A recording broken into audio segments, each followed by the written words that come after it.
بسم اللہ الرحمن الرحیم۔ آج میں آپ کے سامنے 16ویں پارے کا خلاصہ اور تفسیر پیش کروں گا۔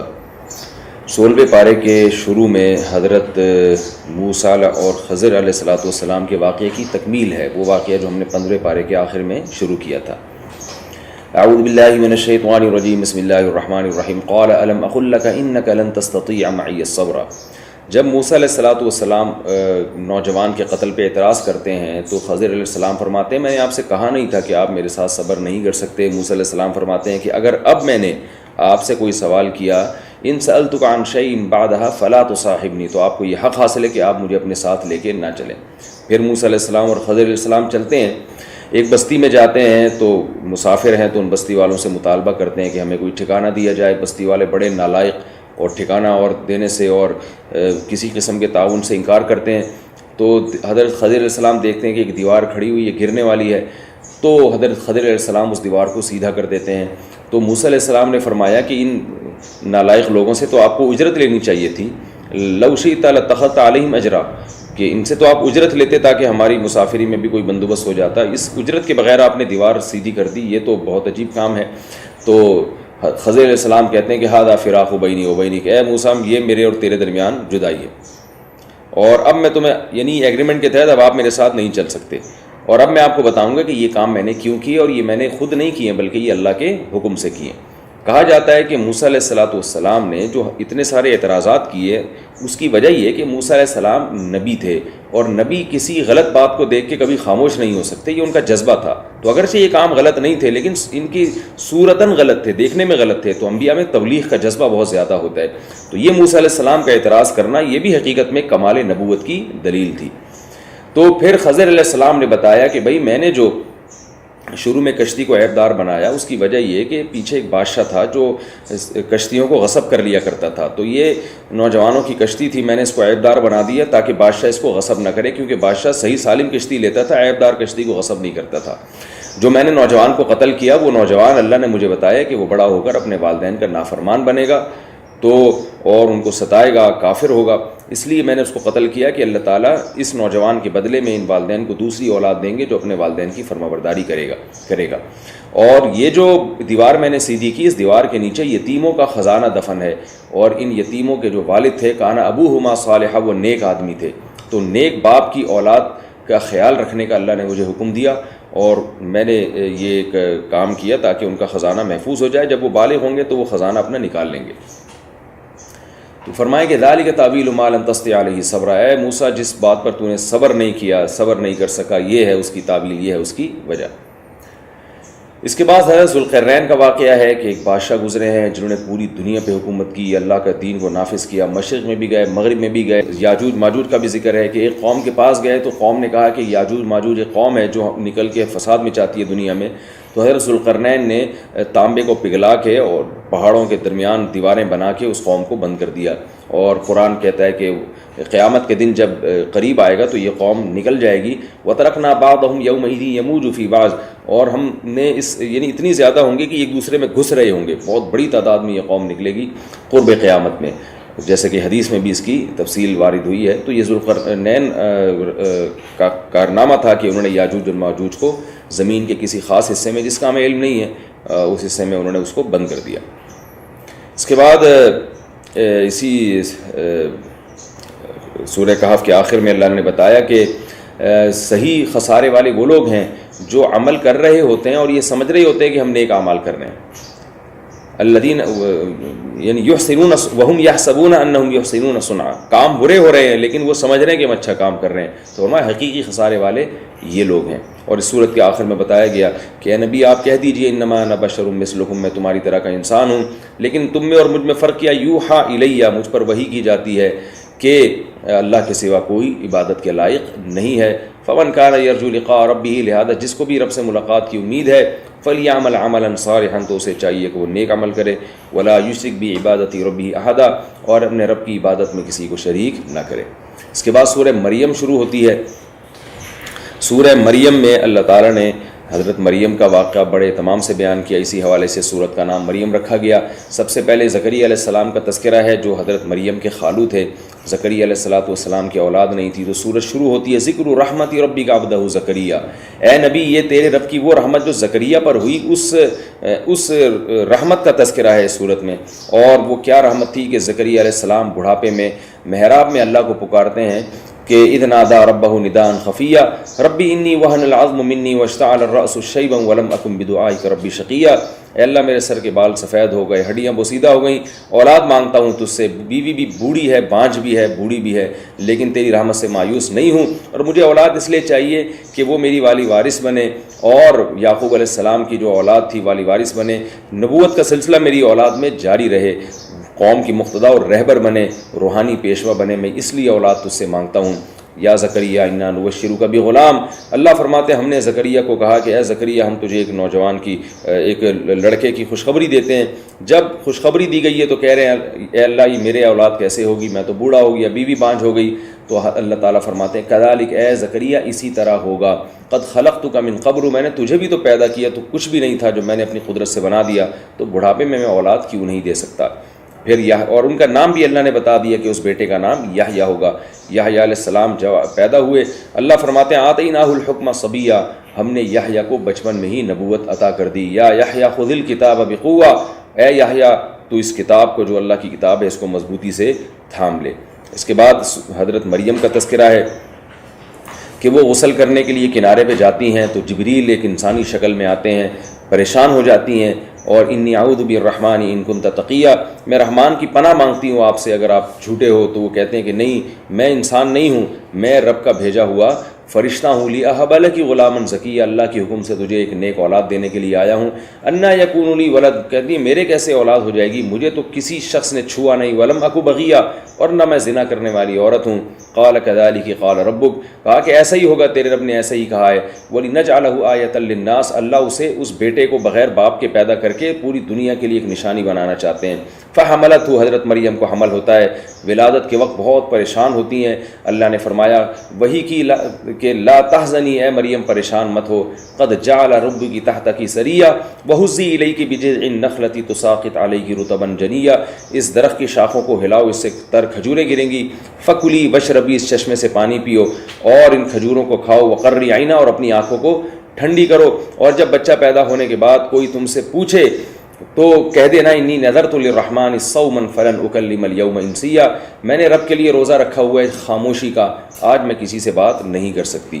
اللہ فرماتے ہیں کہ جب بچے کی ولادت ہونے لگی مریم کہتی ہیں یا لیتنی مت قبل ھذا, ہائے کاش میں اس سے پہلے مر جاتی. وکنت نسیا منسیا, میں بھول بھلیاں ہو جاتی, لوگ میرا نام نہ جانتے. میں کس منہ سے اپنی قوم کے پاس اس بچے کو لے کر جاؤں گی.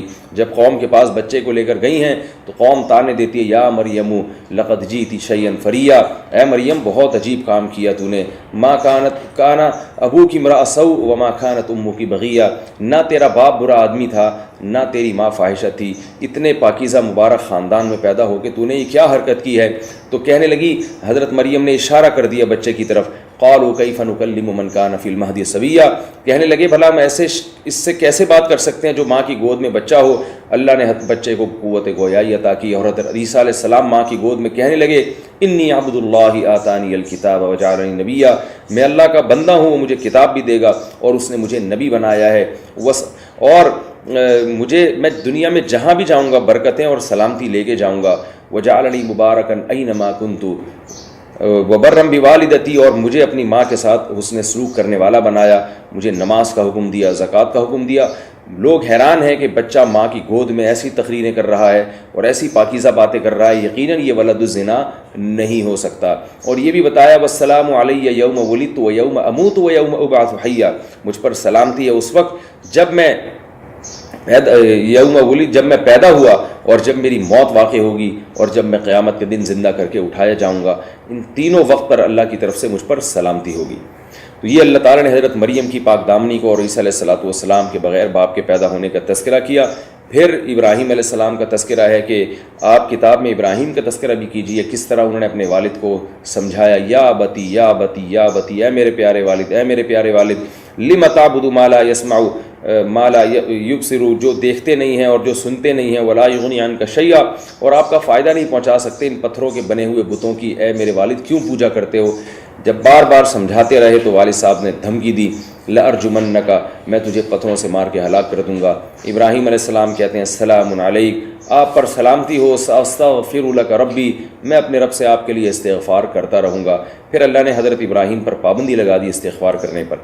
تو موسیٰ علیہ السلام کا پھر تذکرہ ہے کہ قربناہ نجیہ، ہم نے موسیٰ سے کیسے سرگوشیاں کی ہیں کوہ طور پہ بلا کے۔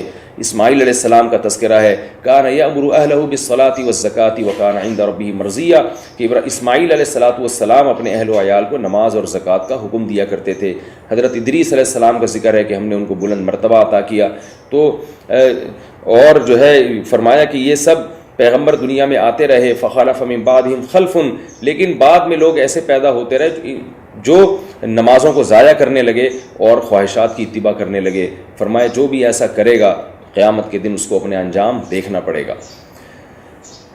یہ سورہ مریم میں پیغمبروں کے واقعات تھے جن کا میں نے کچھ آپ کے سامنے سرسری تذکرہ کیا۔ اس کے بعد سورہ طٰہٰ شروع ہوتی ہے، ما انزلنا علیک القرآن لتشقیٰ، اے نبی ہم نے آپ پر قرآن اس لیے نازل نہیں کیا کہ آپ مصیبت میں پڑ جائیں، مشرکین کے طعنے برداشت کریں اور یہ سب پریشانی آپ پر آئیں۔ قرآن کا اصل مقصد یہ نہیں ہے، الا تذکرۃ لمن یخشیٰ، اس کا بنیادی مقصد ہے نصیحت حاصل کر لے وہ شخص جو اللہ سے ڈرنا چاہتا ہے۔ پھر نبی صلی اللہ علیہ وسلم کو تسلی کے لیے موسیٰ علیہ السلام کا واقعہ بیان کیا جاتا ہے۔ پھر رسول اللہ صلی اللہ علیہ وسلم کی تسلی کے لیے حضرت موسیٰ علیہ السلام کا واقعہ بیان کیا جاتا ہے کہ هل اتاک حدیث موسیٰ، کیا آپ کے پاس موسیٰ کی اطلاع پہنچی؟ جب وہ آئے اور آگ دیکھی تو اللہ نے موسیٰ علیہ السلام کو حکم دیا کہ اے موسیٰ انی انا ربک فاخلع نعلیک، میں رب ہوں، آپ اپنے جوتے اتار لیں، میں جو وہی کروں گا آپ اس کو غور سے سنیں، اور انا اخترتک، میں نے آپ کو لوگوں میں منتخب کر لیا ہے، نبی بنا دیا ہے، فاستمع لما یوحیٰ اننی انا اللہ لا الہ الا انا، میں اللہ ہوں، میرے سوا کوئی عبادت کے لائق نہیں، میری ہی عبادت کرنی ہے، واقیم الصلاۃ لذکری، اور میری یاد قائم کرنے کے لیے آپ نے نماز کو قائم کرنا ہے۔ پھر موسیٰ علیہ السلام سے لاٹھی پھینکوائی گئی، سانپ بن کے دوڑ رہی ہے، موسیٰ علیہ السلام فرار ہوتے ہیں، اللہ فرماتے ہیں ڈرو نہیں، اس کو اٹھاؤ، ہم اس کو دوبارہ اپنی واپس حالت پہ لوٹائیں گے، اور اپنے ہاتھ کو گریبان میں داخل کرو۔ جب باہر نکالا تو سورج کی طرح چمک رہا تھا، حکم دیا یہ دونوں نشانیاں لے کے فرعون کے پاس جاؤ، اس نے بڑی سرکشی کی ہے۔ موسیٰ علیہ السلام کہتے ہیں اے اللہ میں کیسے فرعون کے پاس جاؤں گا، کہ میں اکیلا کیسے یہ کام کروں گا، میرے بھائی ہارون کی زبان فصیح ہے، بلاغت ہے اس میں، اس کو بھی میرا ساتھی بنا دے۔ اللہ نے کہا کہ ہم آپ کی یہ دعا قبول کرتے ہیں، اور ہم نے اس وقت بھی آپ پر احسان کیا، اوحینا الی امک ما یوحیٰ، ہم نے آپ کی ماں کے دل میں وحی کر دی کہ بچے کو صندوق میں پھینک دو، انہوں نے صندوق میں دریا کی موجوں کے حوالے کیا اور ہم نے آپ کی جان بچائی۔ اور اس وقت کو بھی یاد کرو کہ جب آپ کی بہن اس صندوق کے کنارے کنارے چلتی تھی اور آ کے خبر دیتی تھی کہ ماں کو پوری اطلاع دے رہی تھی، اور اس کی طرح سے ہم نے جو ہے وہ دودھ آپ دوسری عورتوں کا آپ پر حرام کر دیا، اور اس طرح سے آپ کو آپ کی ماں کی گود میں پہنچایا تاکہ ان کی آنکھیں ٹھنڈی ہو جائیں، اور پھر آپ سے قتل ہو گیا تھا تو ہم نے آپ کو مدین لے جا کر آزمایا اور مختلف مراحل سے گزار کر اے موسیٰ ہم آپ کو اس مقام پر لے کر آئے ہیں، واصطنعتک لنفسی، اور آج میں نے آپ کو اپنی ذات کے لیے منتخب کر لیا ہے۔ موسیٰ علیہ السلام کہتے ہیں اے اللہ مجھے ڈر ہے میں فرعون کے پاس جاؤں گا، وہ مجھے قتل کر دے گا۔ قال لا تخافا اننی معکما اسمع وارى، اے موسیٰ تم اور ہارون ڈرو نہیں، میں تمہارے ساتھ ہوں، تمہاری ایک ایک بات کو سن بھی رہا ہوں اور تمہاری ایک ایک بات کو دیکھ بھی رہا ہوں۔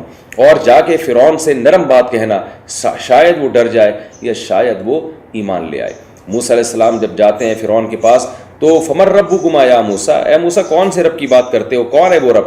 موسیٰ علیہ السلام کہتے ہیں آتا کل شیء خلقہ ثم ہدی، وہ رب ہے جس نے ہر چیز کو پیدا کیا اور پھر فطرت کے راستے پر اس نے اس چیز کو چلا دیا۔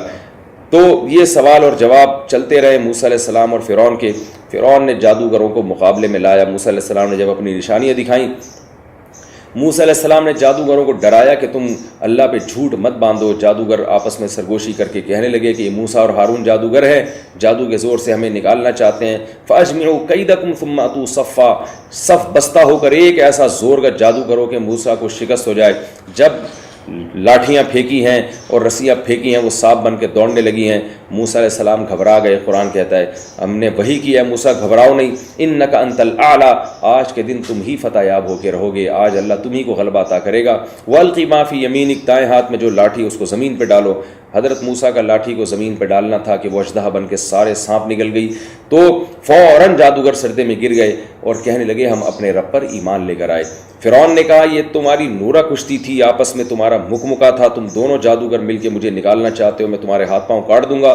تو جادوگر کہتے ہیں کہ لن نؤثرک علی ما جاءنا من البینات, ہم نے موسیٰ کے برحق ہونے کے جو دلائل لکھے ہیں اب ان دلائل کے بعد ہم موسیٰ کو نہیں چھوڑ سکتے. فقضی ما انت قاض, اے فرعون تو نے جو کچھ کرنا ہے جو سزا دینی ہے دے دے. کیوں؟ انما تقضی هذه الحیات الدنیا, تو جتنی سزا دے گا اس دنیا میں دے گا, اور ہمیں اللہ سے جس اجر کی امید ہے وہ اجر ہمیں ہمیشہ کے لیے ملے گا. انه من یأتی ربہ مجرما, کیونکہ رب کے پاس جو مجرم بن کے جائے گا تو اس کے لیے جہنم کی آگ ہے, اور جس میں نہ وہ مرے گا نہ وہ جیے گا.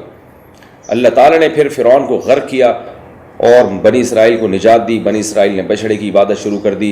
سامری جادوگر کے کہنے پر موسیٰ علیہ السلام غضبناک ہو کر سامری جادوگر کو بددعا دیتے ہیں, فاذهب فإن لك في الحیات لامساس, تجھے ایسی بیماری لگے گی کہ تو لوگوں کو اپنے آپ سے دور بھگاتا رہے گا. اور پھر اس بچڑے کو موسیٰ علیہ السلام نے جلا کر اس کی راکھ کو دریا کی موجوں کے حوالے کر دیا, اور اعلان کیا کہ تمہارا رب صرف ایک وہ رب ہے جس نے ہر چیز کو پیدا کیا, اس کے ساتھ کوئی بھی شریک نہیں ہے. اس صورت کے آخر میں اللہ نے آدم علیہ السلام کا واقعہ بھی بیان کیا کہ جب ہم نے ان کو دنیا میں بھیجا تو آدم علیہ السلام کو ہم نے یہ اعلان کر کے بتا دیا کہ اپنی قوم کو بتا دیں, من اعرض عن ذکری فإن له معیشۃ ضنکا, جو میری یاد سے اعراض کرے گا دین سے دور بھاگے گا تو اس کی زندگی کو تنگ کر دوں گا. سب کچھ ہونے کے باوجود بھی اس کو ایسے لگے گا جیسے میں جیل کی کوٹری میں ہوں, اور قیامت کے دن اس کو اندھا کر کے اٹھاؤں گا. قال رب لم حشرتنی اعمیٰ, وہ کہے گا اللہ تو نے مجھے اندھا کیوں اٹھایا, میری تو آنکھیں تھیں. اللہ فرمائیں گے وکذالک اتتک آیاتنا فنسیتھا, میری آیات تجھ پر آتی تھیں تو ان کو بھول جاتا تھا, ان سے اندھا بن جاتا تھا, ایسے لگتا تھا جیسے تجھے راستہ نظر ہی نہیں آ رہا, جیسے نابینا ہو کوئی شخص. تو آج میں نے تجھے وہی سزا دی ہے اور تیری بینائی تجھ سے چھین لی ہے. اللہ تعالیٰ سے دعا ہے کہ اس بارے میں ہم نے جو کچھ سنا اللہ تعالیٰ صدق دل سے ہمیں اس پر عمل کرنے کی توفیق عطا فرمائے. وما علینا الا البلاغ.